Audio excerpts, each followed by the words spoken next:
Hello जी। अस्सलामुअलैकुम। क्या हाल है गाइज? उम्मीद है आप सब ठीक होंगे। अल्हम्दुलिल्लाह से जी मैं भी बिल्कुल ठीक हूँ। वेलकम है आपका न्यू व्लॉग में। तो जी आज सुबह को टाइम था और तबीयत शाम को जी मेरी ठीक नहीं थी। ठीक तो है, अभी भी नहीं।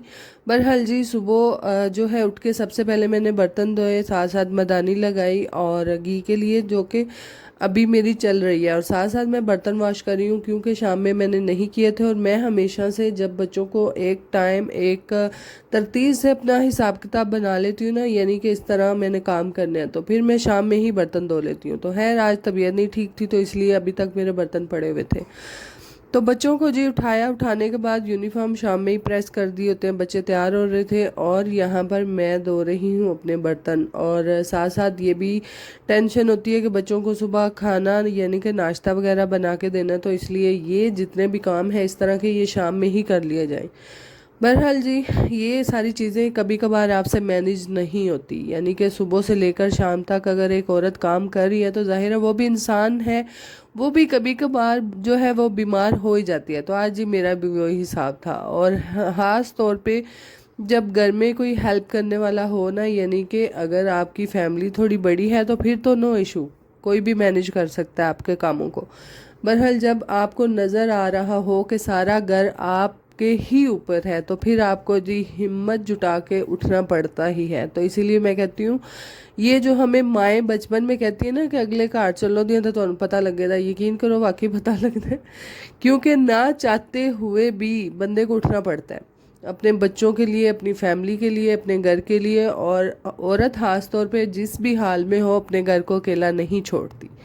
तो खैर से जी ये मेरी सुबह से लेकर शाम तक की मैं आज आपको अपनी रूटीन दिखाऊंगी। है डेली रूटीन तो नहीं ऐसी मेरी होती, बहरहाल कभी कभार ऐसी होती है। तो खैर बच्चे जो थे वो स्कूल चले गए हुए थे और सबको नाश्ता वगैरह करवाने के बाद जो है मैं जी आज लगानी थी मशीन, जो कि काफ़ी दिनों से मेरे कपड़े पड़े हुए हैं, यानी कि जब से पुप्पो लोग गए हैं अपना वापस स्पेन तो तब के पड़े हुए हैं। और मुझे ये खास तौर पर डर था कि इसी तरह से कपड़े पड़े पड़े आजकल नमी वाला मौसम है तो इसमें फफूंदी ना लग जाए, यानी कि जिन्हों पंजाबी है तुसी कह लो उल्ली वगैरह ना लग जाए। तो खैर तो जी इसीलिए जो था वो मैं और लाइबा मिलके जी आज कपड़े वॉश कर रहे हैं। और सुबह सुबह मैंने मशीन लगा दी थी, कल ही मैंने लाइबा को बोला था कि जल्दी टाइम से आ जाना ताकि हमारे कपड़े धुल जाए। और यकीन जाने जिसकी भी कॉल आ रही थी, चाहे वो भाभी थी चाहे वो अम्मी थी, सारे कह रहे थे केड़ा तेरे घर ब्याह रचिया थी, ये 4 दिन साल ले ला फिर कर लें। तो नहीं जी ऐसा हो ही नहीं सकता, यानी कि अपने आप को भी बंदे को सुकून नहीं मिलता आपके घर के सारे काम पड़े हों और आप ऐसे टेंशन फ्री। भाई नहीं हुआ ही नहीं जाता, यानी कि आप जितनी भी कोशिश कर लो नहीं हुआ जाता। तो है ये जी एक छोटी आदत फजर का छोटा आदत तकिया था जिसके ऊपर इसने सारा का सारा सिरप गिरा दिया था। और यहाँ पर जी जैसे आम रूटीन में गांव में होता है कि एक हिसाब से पंजाबी में कह लो कि वखरे वखरे परागे करके मैं रखे हुए सन ताकि मशीन च पहला आया फिर आया। तो खैर इसी तरह से कपड़े धोए जाते हैं, हम तो बचपन से इसी तरह से देखते आ रहे हैं और धोते भी आ रहे हैं। तो खैर ये सारी जी चीज़ें जो थी वो साथ साथ मैनेज करनी होती हैं। और मेरा ये था कि आजकल जो है मौसम कुछ इसी तरह से नमी वाला है और अच्छा नहीं है मौसम, तो जितना जल्दी हो सके मेरे कपड़े वॉश हो जाए मैं संभाल दूं। और मुझे तो सारे कह रहे थे कि अभी ना दो, बहरहाल जी मुझे सुकून नहीं आ रहा था, यानी कि आप जब घर में अकेले होते हैं फिर आप पे टेंशन का और जिम्मेदारियों का बोझ बढ़ जाता है। तो वही हिसाब मेरा था कि मुझे ये था कि मैंने करना ही करना है, चाहे मैं बीमार हूँ, चलो एक दिन आध दिन जो है वो इस तरह से हो जाएगा, थकावट हो जाएगी, मेडिसिन वगैरह खाई तो खैर चल ही पड़ी, आहिस्ता आहिस्ता जो है वो मेरे काम ख़त्म हो जाएंगे। तो खैर मैंने जी दोनों जो मशीन थी वो लगा ली हुई थी, हाथ वाली भी और जो मेरी ऑटो मशीन है वो भी। तो जी दोनों लगाने के बाद जो है मैं साथ साथ उसमें भी बिस्तर धो रही थी और यहाँ पर कपड़े वॉश कर रही थी। और साथ साथ जी लाइबा जो थी वो मेरी हेल्प करवा रही थी, यानी कि सूखा सुखा के वो तारों पे डाल रही थी। तो मैं कहा खैर इसी तरह से काम ख़त्म हो जाएगा तो बेहतर है। तो है जी ये सारी चीज़ों के साथ साथ ये भी मैनेज करना होता है कि बच्चे स्कूल से आने वाले हैं, उनको खाने के लिए क्या देना है क्या नहीं देना। तो खैर मैं कहती हूँ अभी तक मेरे लिए मेरे पास तो बहुत बड़ी हेल्प है कि अभी तक शहर इधर ही है। ये भी बहुत बड़ी आपके लिए मदद हो जाती है। और जैसे ही मैं कपड़े वगैरह वॉश किए तो काफ़ी हद तक मुझे थकावट हो चुकी थी।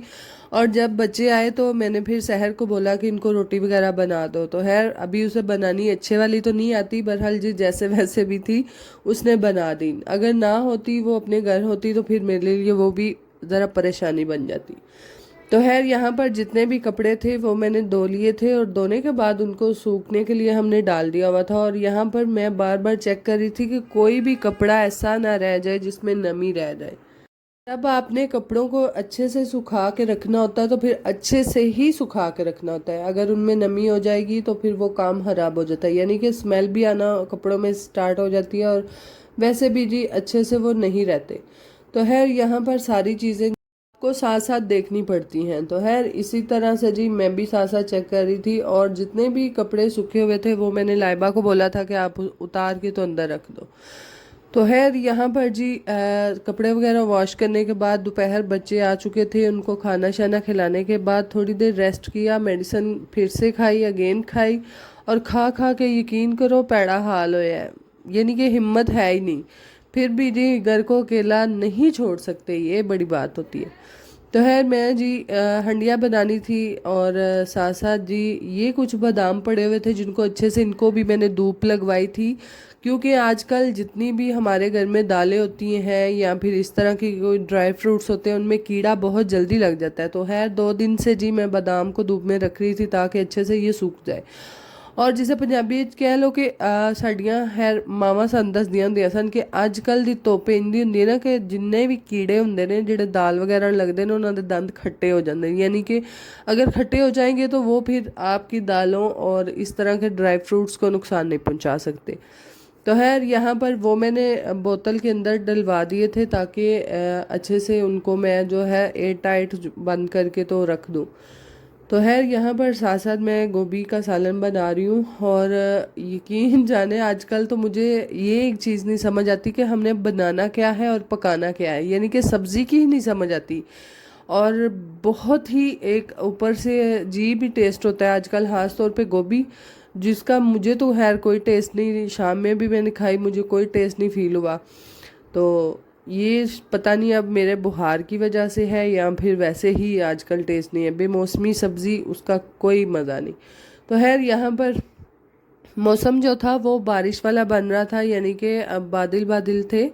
और मैं यहाँ पर बैठ के बना तो रही थी, पर इंतहा की मुझे यकीन करें कि पसीना आ रहा था, और जिसे कह लें आप बिल्कुल एक ठंडी ठंडी सी तरेलियाँ जिसे पंजाबी में कहते हैं वो आ रही थी, और बस हो चुकी हुई थी। और आज ऊपर से बड़ी बात ये थी कि पहले मैं और हमारे हमसाए में जो आंटी हैं वो मिल के रोटियाँ लगाती हैं, तो आज उन्होंने जी बना लिए थे दाल चावल, और मुझे अकेली को ही रोटियाँ बनानी थी।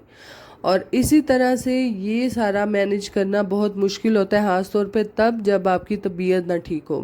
जी जो दिन आता है वो गुजर ही जाता है, चाहे वो मुश्किल में गुजरे चाहे वो आसानियों में गुजरे। तो खैर यहाँ पर मेरा भी वही हिसाब था कि चाहे वो मुश्किल में गुजरा है आसानी से गुजरा है, अल्हम्दुलिल्लाह, अल्लाह का हर हाल में शुक्र अदा करना चाहिए।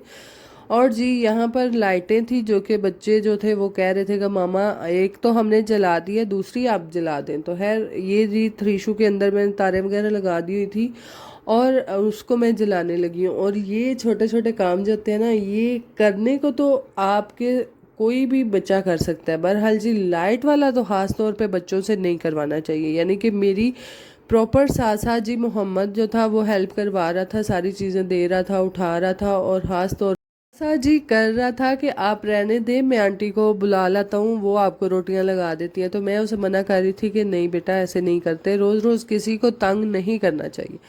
तो खैर कभी कभार जो है वो बैठा था, कभी मेरे पाँव दबा रहा था, कभी मेरा सर दबा रहा था। ख़ास तौर पे अल्हम्दुलिल्लाह जी औलाद तो सारी एक जैसी ही होती है, बहरहाल जी कोई औलाद आपकी अंदर से ऐसी होती है जो कि आपका ज़्यादा एहसास करती है, और मेरी औलाद में से सबसे ज़्यादा जो है वो मेरा मोहम्मद मेरा एहसास करता है। अल्लाह ताला जी सबकी औलाद को नेक करे, लाइक करे और कामयाब करे। बाकी जी व्लॉग को यहाँ पर करते हैं एंड अगर आपको हमारे व्लॉग अच्छे लगते हैं काइंडली लाइक शेयर सब्सक्राइब कीजिएगा, दुआओं में याद रखिएगा, अपना बहुत सारा ख्याल रखिएगा जी। अल्लाह हाफिज़। हमारी रूटीन थी सुबह से शाम तक की।